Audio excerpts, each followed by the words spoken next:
करीब 4 साल के बाद पीके अपने पुराने काम पर वापस लौट आए हैं। उस काम पर जिसने प्रशांत किशोर को पीके बना दिया था और जिसकी बदौलत पीके ने न सिर्फ दौलत और शोहरत कमाई बल्कि अपनी खुद की पार्टी भी बनाई और नाम दिया जनसुराज। लेकिन वो कहावत कहते हैं ना कि होम करते ही हाथ जल गए, तो प्रशांत किशोर के साथ भी वही हुआ। पार्टी बनाने के साथ ही पीके ने बिहार के उपचुनाव में प्रत्याशी उतार दिए और वो भी एक नहीं बल्कि 4 और वो चारों ही चुनाव हार गए।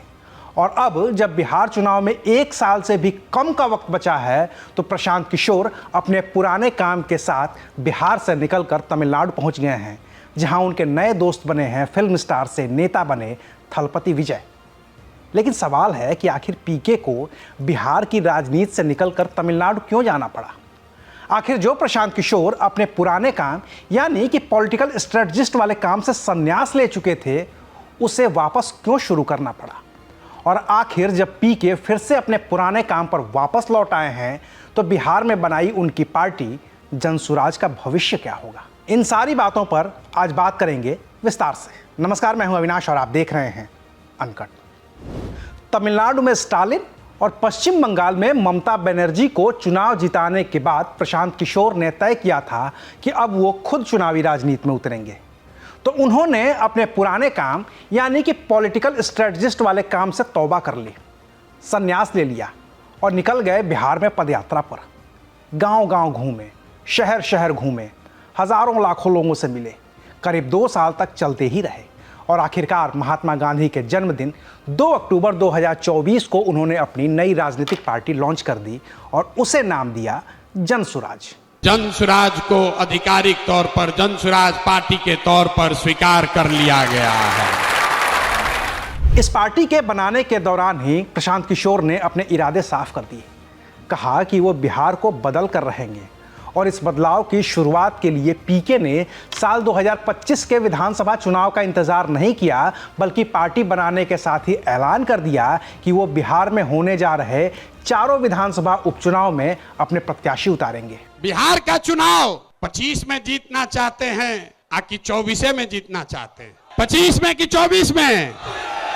तो लोग हमको कहता है हम बहुत बड़ा रणनीतिकार हैं, तो हम आपको रणनीति बताते हैं। नवंबर में 4 गो उपचुनाव है और 4 दल के बड़े बड़े महारथी अपने को कहने वाले लोग, जो एमएलए था अब एमपी बन गया है, अपने को बहुत बड़ा नेता मानता है। तो आप बताइए, हरा दे इनको चारों को, हरा दे, हरा दे, हरा दिया जाए ना? तो 25 तक नहीं रुकना है, नहीं रुकना है ना? बहुत हो गया, 25 तक नहीं रुकना है। नवंबर 24 में हिसाब बराबर कर दिया जाए, कर दिया जाए ना? तो जितने लोग आप आए हैं 4 विधानसभा क्षेत्रों में, रामगढ़, तरारी, बेलागंज और इमामगंज, ये 4 महारथियों को धूल धूसरित करना है तो ये सेना लगेगी। तो ये लोग को दल चलाने दीजिए। आज जिसको जिसको हमारे साथ इस रण में आना है वो नवंबर में हमारे साथ चलिए इन 4 विधानसभा क्षेत्रों में। 24 नवंबर में बिहार सेटल, 25 में मुकम्मल बिहार की व्यवस्था सुधरने की शुरुआत। कमर कस लीजिए, जंग की शुरुआत ठान दी है, अब हम लोग पीछे हटने वाले नहीं। उपचुनाव के नतीजे आए तो प्रशांत किशोर के चारों उम्मीदवार चुनाव हार गए। लेकिन पीके ने तब कहा कि पहली बार है और हमारी पार्टी का प्रदर्शन अच्छा है, 2025 के चुनाव में ये और भी अच्छा होगा। दल 1 महीना पुराना है, सिंबल 10 दिन पुराना है, कैंडिडेट नए हैं और उन क्षेत्रों में चुनाव हुआ है जहां पर जनसुराज की पदयात्रा नहीं हुई है, जनसुराज पार्टी का कोई संगठन नहीं है। ये कोई एक्सक्यूज नहीं है, इससे बहुत बढ़िया प्रदर्शन हो सकता था, लेकिन जो है इससे और बेहतर कैसे करना है उसके लिए पूरी तरीके से प्रतिबद्ध है। 10% आया है, अगर 1% भी आता तो भी हमारे अपने प्रयास में, हमारे कमिटमेंट में, बिहार को सुधारने के जज्बे में, उसमें 1% की भी कमी नहीं आने वाली। इसके बाद पीके फिर से अपने काम में लगे रहे, अपनी पार्टी के काम में लगे रहे, बिहार चुनाव की तैयारियां करते रहे। लेकिन अचानक से वो 27 फरवरी को तमिलनाडु पहुंच गए और उस मंच पर पहुंच गए जो मंच फिल्म स्टार से नेता बने थलपति विजय ने तैयार करवाया था और अपनी खुद की नई पार्टी बना ली थी। इस मंच पर ही पीके ने कहा कि वो 4 साल के बाद अपने काम पर वापस लौट रहे हैं और वो अपने भाई विजय के जरिए तमिलनाडु में नेतृत्व परिवर्तन के लिए लौटे हैं। 4 years I have not stepped in this domain. Last time I have worked with any leader or any party was in 2021, and it so happened it was Tamil Nadu only, Tamil Nadu and West Bengal. After which I announced my retirement from what I used to do, and media used to call it political strategy. Then after 4 years, why I am here? I'm not here to strategize for TVK.